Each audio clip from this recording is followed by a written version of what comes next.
అంటే చాలా motivation classes ఇచ్చింది. మంచి ఎడ్యుకేటెడ్, నెలకు 70,000 జీతం సంపాదించేటువంటి వ్యక్తి తనకు అత్తగారి ఇంట్లో ఉన్నటువంటి సమస్యలతోని భర్తను వదిలిపెట్టి పిల్లని తీసుకొని వచ్చి అమ్మగారి ఇంట్లో ఉంది. తనకి ఏంటంటే అమ్మగారి శత్రులేదు. ఒకనొక స్టేజ్లో ఒక 20 రోజుల క్రితము తినడానికి తిండి లేదు. ఒక డ్రెస్ మీద పిల్లని తీసుకొని బయటకు వచ్చింది, అమ్మాయి పాపని తీసుకొని. తను చదువుకుంది. నేను మంగ్లీ మెన్షన్ చేస్తున్నా, చదువుకున్నంత మాత్రాన డబ్బున్నంత మాత్రమే పరిస్థితులు బాగోవు. మనం అనుకుంటా చదువు లేకపోతే చదువుకుంటే బాగుండు, డబ్బు ఉంటే బాగుండు, తెలియలేకపోతే తెలుగు ఉంటే ఇవన్నీ పని. ఒక టైం వచ్చినప్పుడు అందరం ఒక టైం స్ట్రగుల్ కావాల్సిందే, కానీ దాన్ని ఫేస్ చేసే రూట్ వెతుక్కోవాలి మనం. తనకు ఏ ద్వారా ఎట్లా తెలిసిందో తెలియదు. అప్రోచ్ అయ్యారు, తన కొలిగ్ ద్వారా అప్రోచ్ అయ్యి సార్కి అప్రోచ్ అయిన తర్వాత నాకు అప్పచెప్పిర్రు. నేను మాట్లాడిన కేవలం అంటే కేవలం కట్టు బట్టలతో తిండి లేక పిల్లని బయటకు పట్టుకొని వస్తే సార్ చెప్పిన దాని ప్రకారం నడుచుకోవడం వల్ల మంచిర్యాలలో సఖీ సెంటర్లో 5 రోజులు షెల్టర్ పొందింటారు. మీరు చూసి ఉండొచ్చు దాని ఫొటోస్ కానీ, అది కూడా న్యూస్లో వచ్చింది. మేము కూడా స్టేటస్ పెట్టడం, గ్రూప్లో పెట్టడం జరిగింది. కానీ అంటే ఒక వ్యక్తికి మనం భరోసా అయినాం. మీకు అర్థమవుతుందా? ఒక వ్యక్తికి, ఒక చిన్న కుక్క పిల్లకు ఒక బ్రెడ్ ముక్కేసి స్టేటస్ పెట్టే రోజులు ఇవి. సీరియస్లీ. ఎందుకంటే ఆ బ్రెడ్ ముక్క మేము అది కూడా మరి దానికోసం కొంటే అది లేదు, వాడి కోసం కొని తిన్నగా మిగిలిందో ఖరాబ్ అయిందో ఇస్తాం. అది దాన్ని అంత ఎక్స్పోజ్ చేసినప్పుడు మనం ఏ స్వార్థం లేకుండా అసలు నిస్సంకోచంగా స్వచ్ఛందంగా ఇంత సేవ చేసి మనం చెప్పుకోవాలి, తప్పదు. ఎందుకంటే ఒకటి చేసి మనం దాచుకుంటా రాదు. తను ఇప్పుడు కేవలం మన సంస్థ భరోసా ద్వారానే సార్ ఆదేశాల మేరకు తనకు షెల్టర్ దొరికింది. తను ఇప్పుడు కేసు ఫైల్ చేసింది, వాళ్ళ అమ్మ వాళ్ళ మీద కావచ్చు, వాళ్ళ అత్తగారి మీద కావచ్చు. తను న్యాయం వైపు పోరాడుతుంది. రేపటి రోజు ఒక్కనొక సమయంలో ఆమె గురించి మీరు కూడా రావాల్సి వచ్చే సమయం వచ్చినా ఏం ఆలోచించదు. ఇలాంటివి ఎన్నో వస్తాయి మనకు. ఇది ఇక్కడ ఎందుకు డిస్కస్ చేస్తున్నాం అంటే ఇది కూడా మీరు ఇంకొకరికి చెప్పండి. తను ఏమంటుందంటే ఇంత చదువుకున్నా చేసినా ఏముపయోగం? సమస్య వచ్చింది, సమస్యకు మనం భరోసా అయిన అంటే చాలా చిన్న విషయం కాదు. మీరు వింటున్నది చిన్న విషయం, నాకే చాలా ఎగ్జైటింగ్ ఉంది.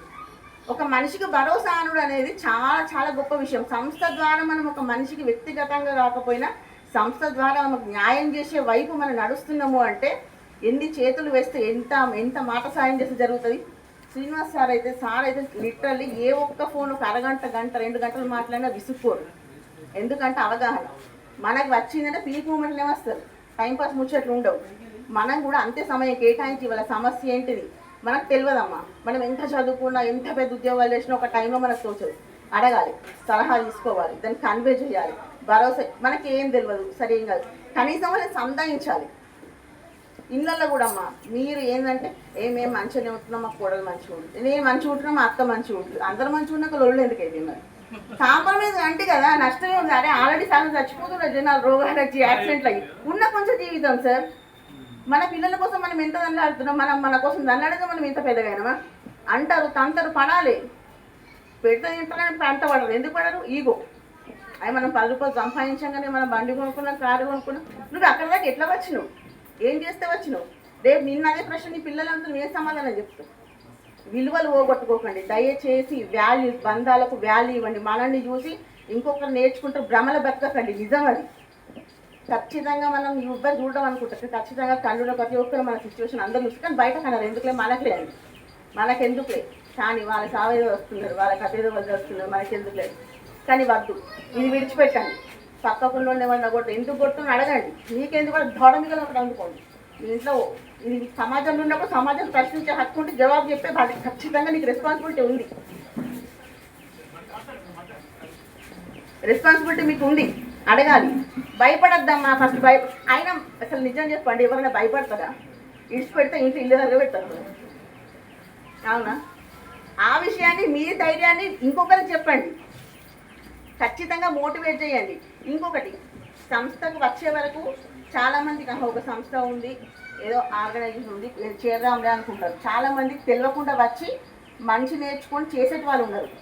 దయచేసి ఇందులో ఉన్నందుకు మీ బాధ్యత లేకపోయినా తీసుకోండి. ఈ కార్డు వాల్యూ మాత్రం పట్టిది కాదండి. దీనికి ఖచ్చితంగా ఉపయోగించి న్యాయం చేయండి సార్. మనని నమ్మించారు సార్, ఇది మనకు రూపాయి వస్తుందా పోతుందా కాదు, పైసలు ఎక్కడ సంపాదించారు. 70 ఏళ్ళ వయసులో కూడా ఏ కిరాణా షాప్లో వచ్చినా 10,000 సంపాదించచ్చు. సేవ్ అంతమందికి చెప్తారు సార్. ఒక మనిషికి ఒక వాటర్ బాటిల్ ఇస్తేనే అబ్బా దూపైనప్పుడు మేము బస్సులో వాటర్ బాటిల్ ఇచ్చింది, మనిషి అనిపించింది యాడ్ చేస్తాం. జీవితాలు నిలబడతాయి సార్ మన సంస్థ ద్వారా. మీకు అర్థమవుతుందా అమ్మ? సీరియస్లీ జీవితాలు నిలబడతాయి. ఒక జీవితాన్ని ఒక్క సాయం చేస్తే ఎంతో ఒక మాట సాయంతోనే ప్రాణాలు పోయేటోళ్ళు బతికే మాట పవర్ ఉంది మనకు. మన పవర్, మన నాలుగుకి అంత పవర్ ఉంది. మనం ఎందుకు యూజ్ చేసుకుంటలేము? తినడానికి తాగడానికి దావతలకే కాదు, చెప్తాం. మనం కూడా బతికినాం కదా, మన కోసం మనం బతికినాం. చూద్దాం కొద్ది రోజులు. మనకు వచ్చిన సమస్య ఈజీగా మాత్రం తీసుకోకండి అమ్మ. మళ్ళీ ఇంకొకటి, సమస్య మనల్ని వెతుక్కుంటూ రాదు. ఎందుకంటే మనం పైసలు ఇవ్వం, పైసలు తీసుకోం.